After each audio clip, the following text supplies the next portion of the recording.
Pemirsa selamat malam, Anda menyaksikan Prime Talk Tajam Mendalam bersama saya Rory Asyari. Pemirsa Prime Talk tidak henti-hentinya dan juga tidak bosan-bosannya memberitakan terkait dengan bahaya hoax. Dikarenakan hoax tidak hanya memecah belah namun juga mematikan atau lethal.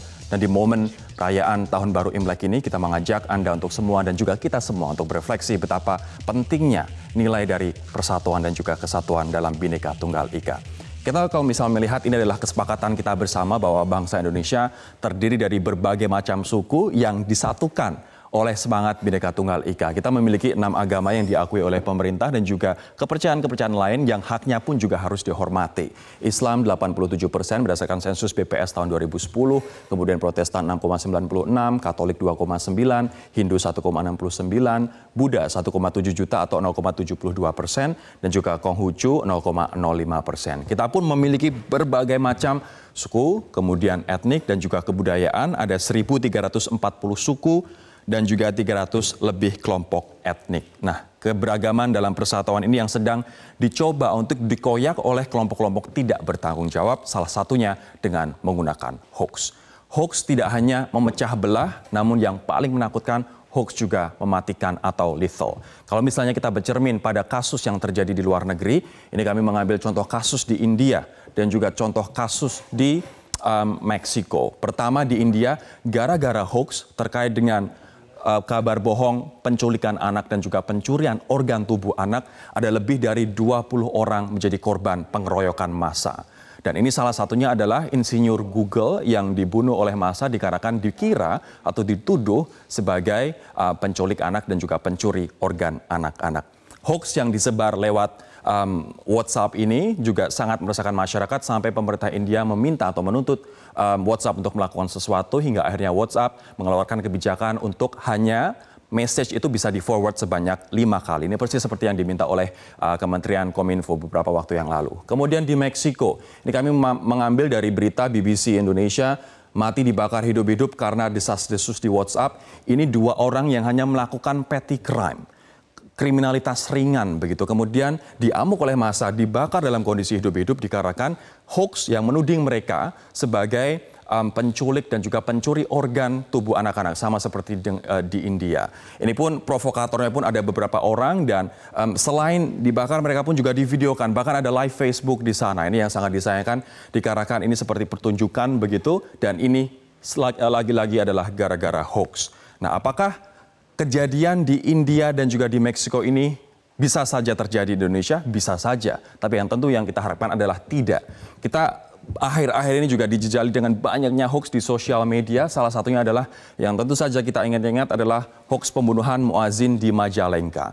Ini sudah dibantah oleh pihak kepolisian dengan mengatakan bahwa yang dibunuh bukan muazin, ini adalah kriminalitas biasa yang melakukan juga bukan orang dengan status tertentu, dalam hal ini orang yang terkait dengan TKI ataupun kelompok yang lain begitu.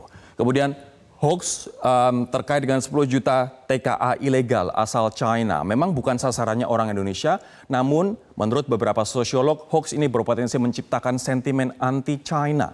Yang kemudian siapa yang menjadi korban adalah masyarakat Tionghoa asli Indonesia yang juga merupakan saudara-saudara kita.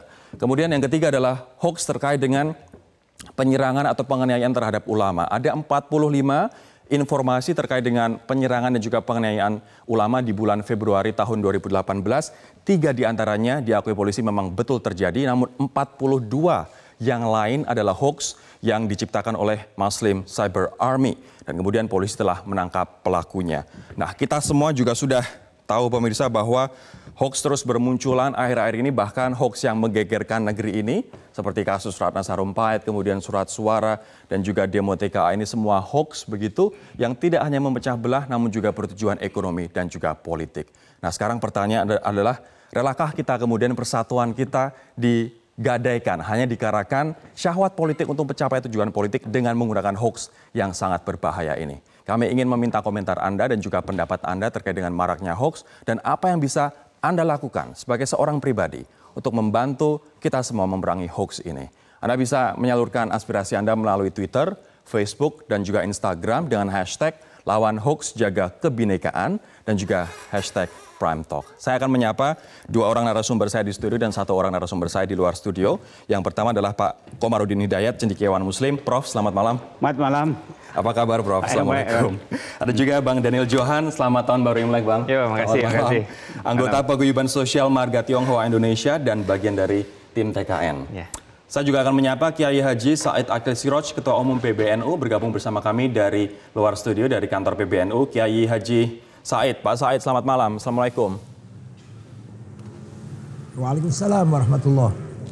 Baik, saya akan ke Prof. Komar terlebih dahulu.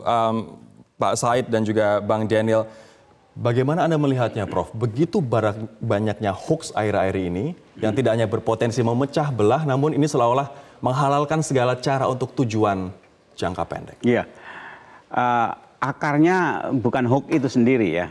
Akarnya adalah satu sikap pribadi yang muncul dari kebencian, kemudian mencaci, ketidaksenangan, tidak siap menerima perbedaan, lalu dia merasa terancam, merasa dirinya paling benar dan saya harus menang. Jadi perasaan yang seperti itu yang kemudian melahirkan salah satunya hoax. Tapi hoax itu hanyalah satu saja. Ini adalah medium untuk mencapai dan juga untuk menjawab insecurity itu. Iya, iya. Jadi akarnya juga di situ. Makanya masyarakat kita sebagian sungguhnya pangkalnya bukan hoaxnya. Pangkalnya adalah orang mencaci maki tanpa etika seenaknya sesama Muslim, sama anak bangsa. Itu saja bagi saya sudah kelewatan gitu. Tanpa hoax pun sampai di situ sudah kelewatan. Lantas kenapa kemudian orang mau melakukan apa saja demi syahwat politik? Karena tujuan beberapa hoax tadi, Sarasen, Muslim Cyber Army, adalah ujung-ujungnya politik, Prof. Ya, ada beberapa alasan ya. Satu karena peluang di medsos itu kan tidak punya nurani kan. Tidak ada rem, asal orang pegang nulis-nulis saja, nggak ada hati. Padahal ketika nulis, siapa tahu iseng, siapa sungguh-sungguh, dia tidak mempertimbangkan akibatnya, satu. Keduanya memang ada orang-orang yang mengkondisikan, yang mengaco, yang merusak suasana batin masyarakat, yang dia kemudian membuat satu yang ekstrim. Sekarang ini kalau yang datar-datar saja itu kurang laku. Harus yang ekstrim. Harus yang hiperbolik. Yang hiperbolik, heboh. Ya heboh. Dan orang kemudian terbawa pada wacana yang hiperbolik. Kalau kita ngomong datar-datar saja, orang tidak dengarkan sekarang ini. Baik. Dan itu menurunkan kualitas wacana kita. Baik, kita tidak bisa mengandalkan polisi saja untuk memerangi seluruh elemen masyarakat, termasuk ormas juga turut memerangi, harus turut memerangi. Nah, kalau misalnya saya sekarang bertanya kepada Pak Said, bagaimana NU kemudian ikut aktif memberantas hoax, terutama di kalangan konstituennya, di kalangan masyarakat pesantren, Pak Said? Bismillahirrahmanirrahim. Musyawarah Nasional Ulama NU dan Konferensi Besar NU yang dilakukan tahun kemarin, setahun yang lalu di Lombok, NTB, sudah memutuskan bahwa menyebar fitnah, berita bohong, adu domba, ujaran kebencian itu merupakan dosa besar.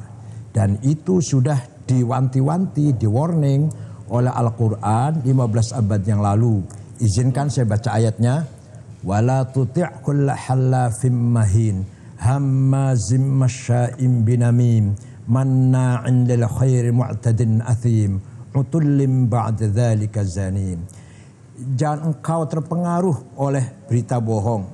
Orang kesana kemari mengadu domba, orang kesana kemari menyebarkan ujaran kebencian. Semua itu adalah fitnah yang manna'il khairi, mencegah kebaikan, mu'tadin, menimbulkan permusuhan, athim, bahkan terjerumus pada dosa besar. Oleh karena itu kepada seluruh warga NU khususnya, jauhilah perbuatan-perbuatan seperti ini. Karena fitnah itu lebih besar akibatnya daripada kriminal. Kalau pembunuhan si A membunuh si B, udah jelas apa masalahnya, bisa diselesaikan.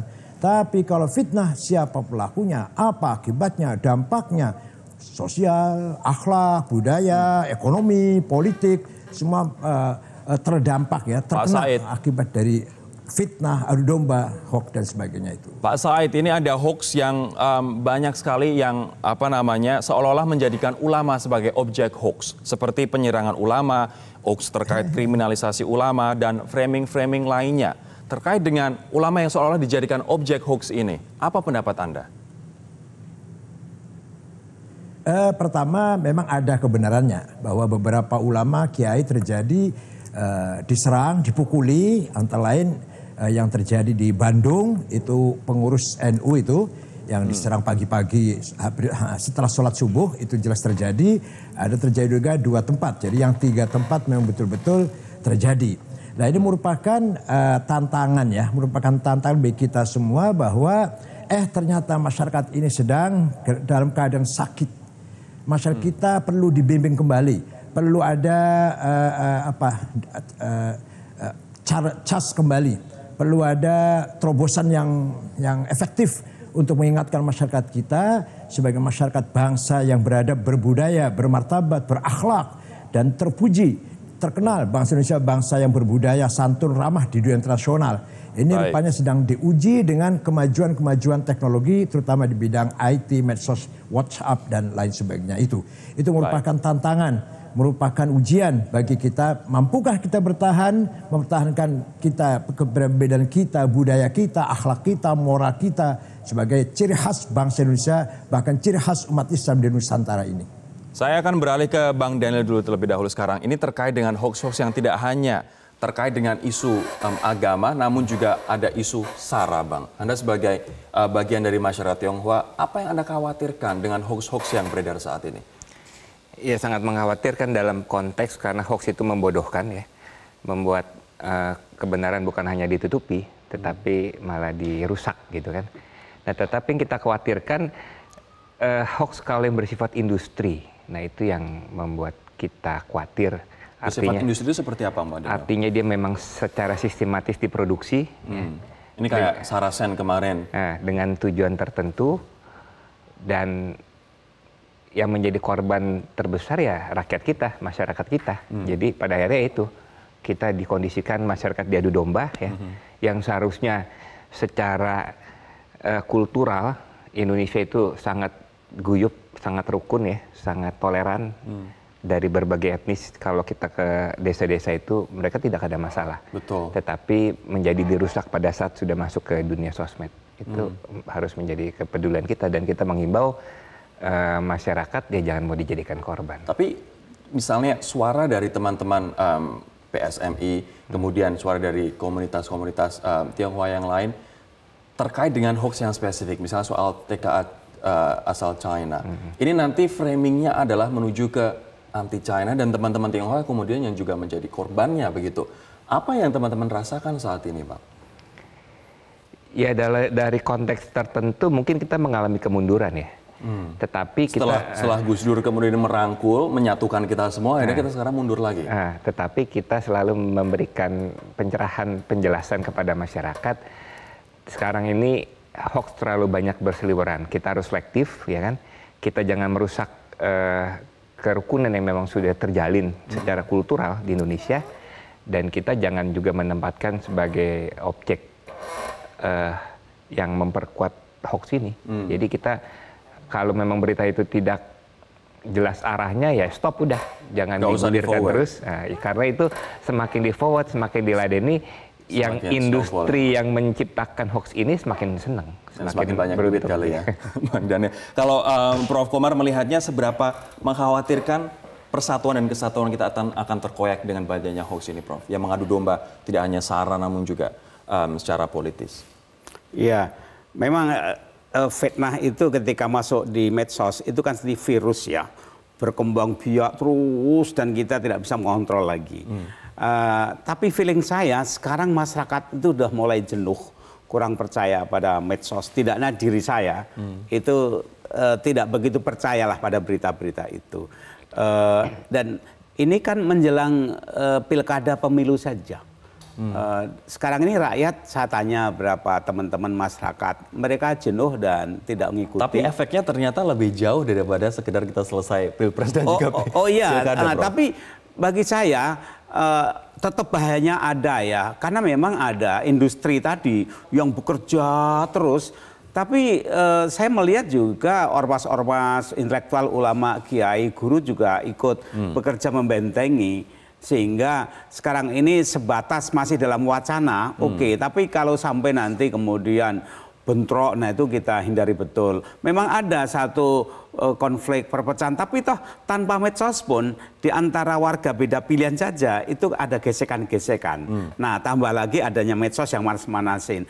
Saya tidak mengingkari kenyataan itu ya, tapi saya berharap satu saat ini akan bisa diatasi karena ini memanas karena menjelang pemilu saja. Baik, nanti saya akan kembali dengan pertanyaan. Ini ada data menarik dari Badan Kepegawaian Nasional yang merilis laporan di bulan Mei 2018 bahwa profesi dosen PNS mendominasi laporan terhadap ASN yang banyak menyebarkan hoax dan juga ujaran kebencian. Kenapa orang yang berpendidikan tinggi kemudian dosen justru malah menjadi salah satu penyebar hoax? Kami akan tanyakan kepada sejumlah narasumber sesaat lagi.